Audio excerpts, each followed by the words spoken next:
අපේ රත්නශ්‍රී අයියා එයාට පත්වීමක් හම්බෙලා සියඹල ආණ්ඩුවේ ලංකාවේ මහා ආණ්ඩුවට අමතරව තව ආණ්ඩු තියෙනවා. එකක් තමයි සියඹල ආණ්ඩුව මොණරාගල පැත්තේ.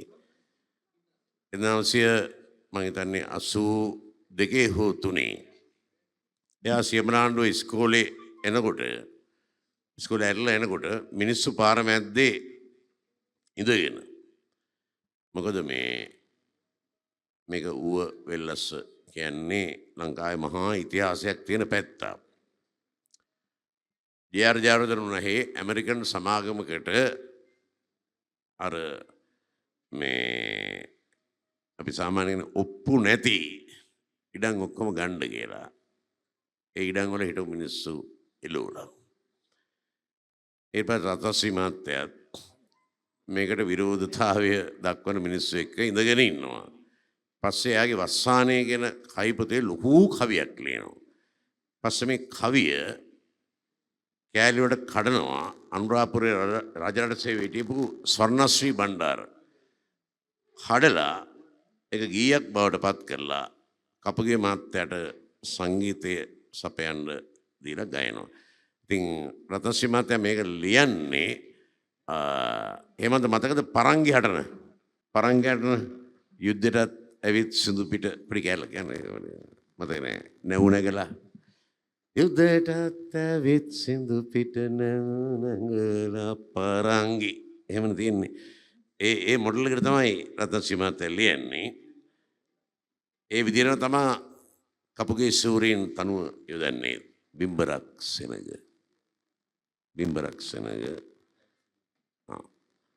එතනයි ඒ සින්දු තියෙන්නේ. ටැක්ටරේ යකඩ ගජසින් කුංචනාදයෙන් ඇල්ලුන වෘක්ෂ දේවතාවන් බිම වැටි පනයසයි. යෝගේ එහෙම තව දෙයක් තියෙනවා. ඇමරිකාව රතු ඉන්දියානු ආක්‍රමණය කරපුවාම ඇමරිකන් ජනාධිපතිට සියටල් ලියුමකුත් අරිනවා. ඒ ඔක්කොම මේක ඇතුළේ තියෙනවා.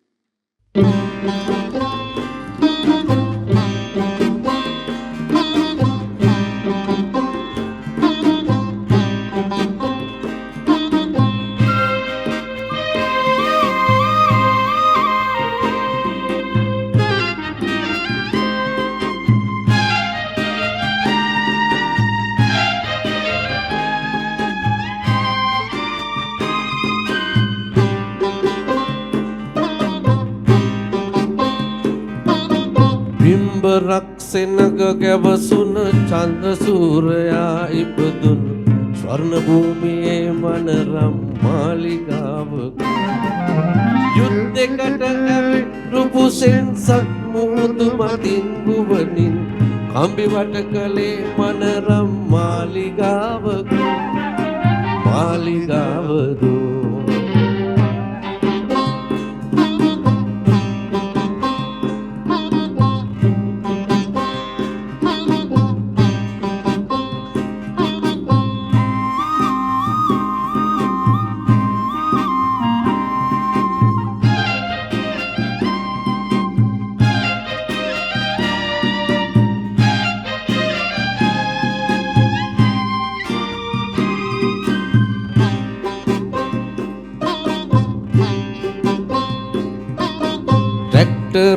යකඩ ගජසෙන් කුංචනාදයෙන් ඇලලුණු වෘක්ෂ දේවතාවුන් බිම වැටි පන ගසයි.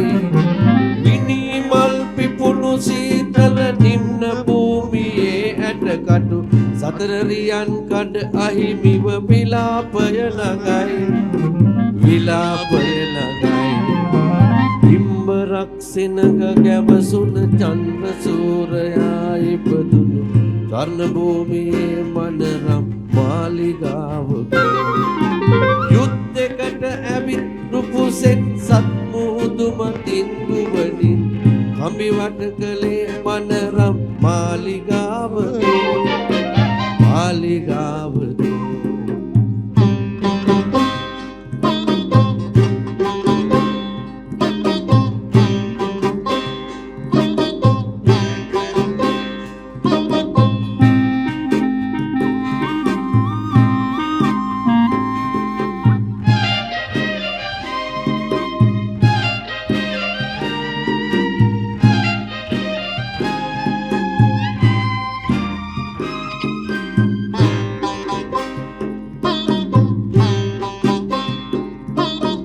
කැලෑමල් පිපි රතු තොල් වලින් කෑගසා ඉල්ලන ජාතියේ නිධානය රන්රුවන් දොරටු කොයි වැකන්ද කඩා ඉන් කටු කම්බියෙන් බෙදා බේරෙන බිමේ හිස ගසා දමනා කඩුව බිම දමා කඩුව බිම දමා බිම්බරක් සෙනග ගැවසුන චන්ද්‍ර සූරයා ඉපදුන ස්වර්ණ භූමියේ මනරම් මාලිගාවද යුද්ධයකට ඇවිත් රුපුසෙන් සත්